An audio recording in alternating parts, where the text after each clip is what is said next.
Watching News at Prime, let's take you to this now. The second day of the Black Business Council Summit was used to look back at the life of African Bank founder Dr Sam Motsuenyane.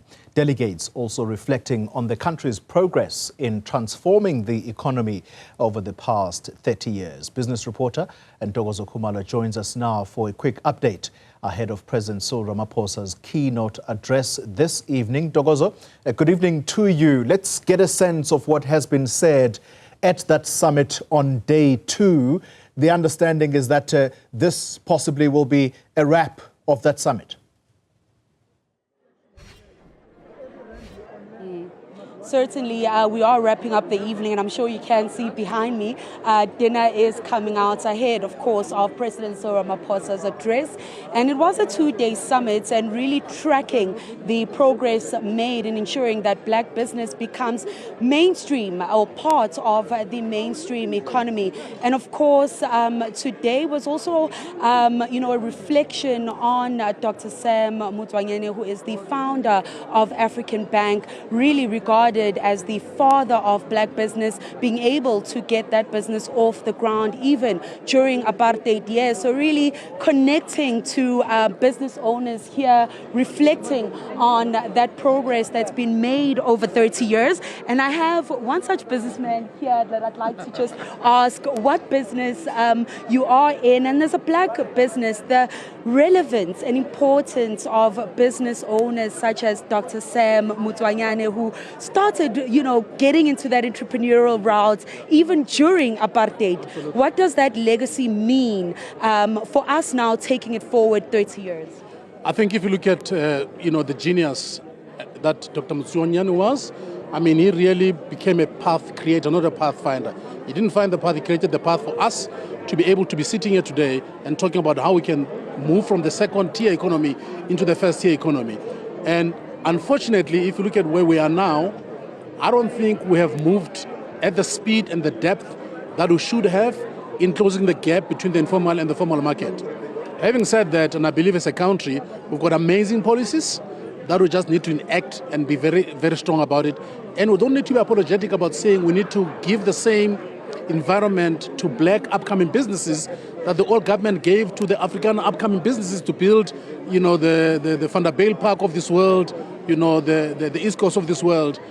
However, if we look at his legacy, there is no black individual in the continent, I can say so, who under very severe and very difficult circumstances was able to get black people in the same room and say, let's formalize our business, let's make sure that our businesses don't die with us, but we build businesses that can become legacy businesses, and we build brands that can stand the test of time. Today we're talking about African Bank.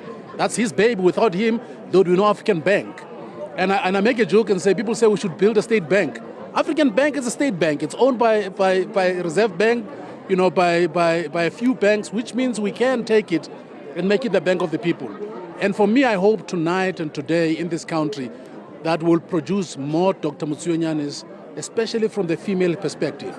We need to see a lot of women leaders heading the front, because women are naturals. They build easier and much more solid, unfortunately, than men, because sometimes our egos get in the way.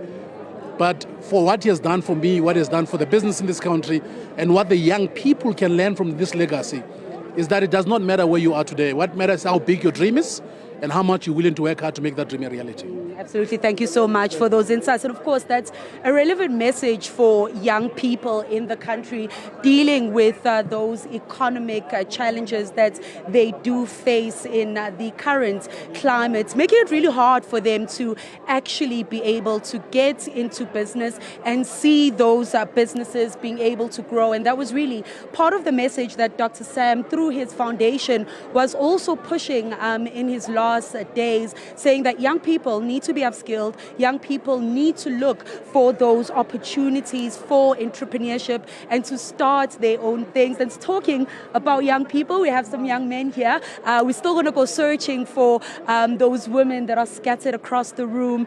But gentlemen, we are reflecting, of course, it is the Black Business Summit, but we are reflecting on the life of Dr Sam Motsuenyane, the founder of African Bank. As young people in business, still growing in business. Hopefully in the next 30 years, the big players in the markets. What did that legacy mean for you and your responsibility then in taking that forward?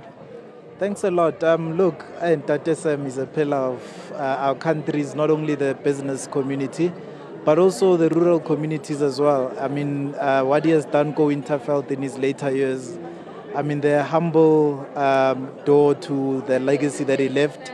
You'll remember that he was 37 years old when he founded African Bank, so very young. When you say 30 years from now, in his case, it was about 5-6 years, you know. He opened up banking for black people, and perhaps today we're a bit complacent because we've got banks, it's available, whatever. But at that point and at that time, it wasn't possible for our mothers to buy a small black and white TV, that Cressida that took most of us to school, to hospital, any family events. None of those things are possible without finance, and that's what the legacy of Dr Sam is.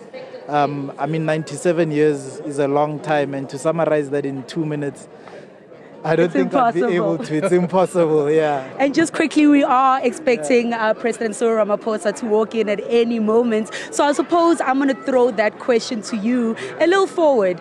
Your responsibility then, if we reflect over the next 30 years, and you are now one of those older men that shape the economy, what do you think we need to do now to have a more inclusive economy and to really see black business being in the mainstream economy?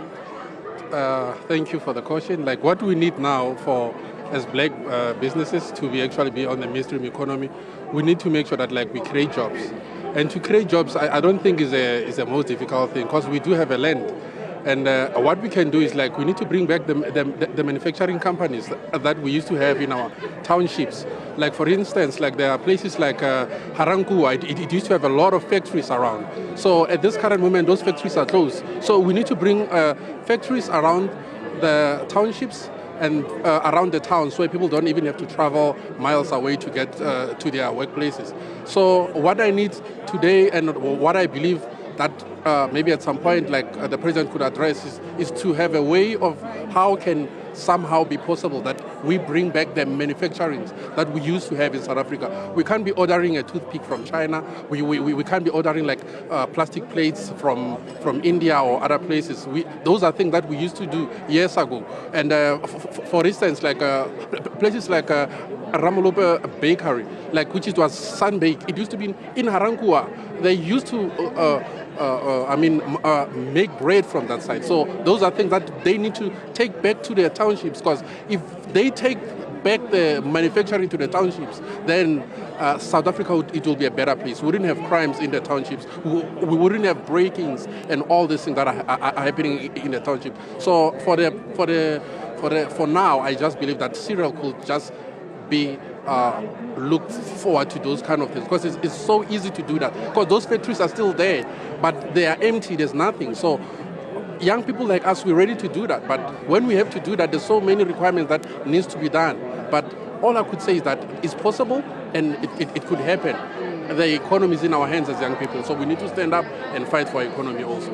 Thank you. Perfect. Thank you so much. And you heard it, the economy is in our hands, and we are hearing the announcements that President Cyril Ramaphosa is about to walk in for that keynote, and hopefully he'll be, dealing with some of those issues that are brought on here by the delegates. But that's it from now. We are about to hear from the president in a bit.